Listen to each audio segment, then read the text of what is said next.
એટલે મારે એમને એવું કહેવું છે, તમે ક્યારે મને મળ્યા છો? શું વાત થઈ છે એ તમને કંઈ ખબર છે?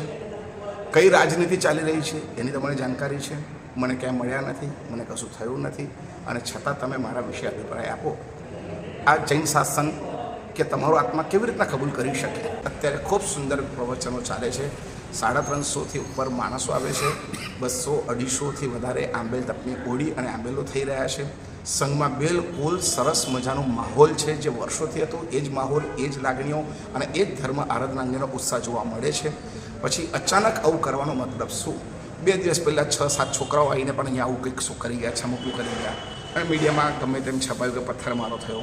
આખો સંઘ એ ઘટનાને નિંદે છે. સંઘે એનો ખુલાસો પણ પોતાના ગ્રુપમાં કરી દીધો છે, અને આજે પણ આવી ઘટના થઈ. હકીકતમાં ચતુર્વેદી સંઘ એ અમારો મા બાપ છે, સાધુના શ્રાવક અને શ્રાવિકા અમારી મા બાપ છે.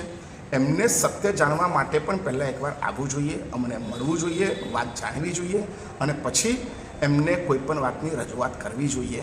ખાલી કોઈના કહેવા દ્વારા અને જે કહી રહ્યા છે એ લોકોને તો અમારા ગચ્છાધિપતિશ્રીએ એકવાર પત્ર લખ્યો, અશોક શાહ મહારાજ, પૂર્ણ સમાજ, અક્ષય સમાજ, લબ્ધિ સમાજ, આ બધાએ સહી કરીને એમને કીધું તમે આવો અને તમારી પાસે જે બી ડોક્યુમેન્ટ હોય એ આવીને મને આપી જાઓ, સહી કરીને આપી જાઓ, અને એના ઉપર અમે કરીએ. એક ડોક્યુમેન્ટ આપ્યું, કોઈ જવાબ, એનો એક પણ ડોક્યુમેન્ટ ના આવ્યો, એનો જવાબ ના આવ્યો.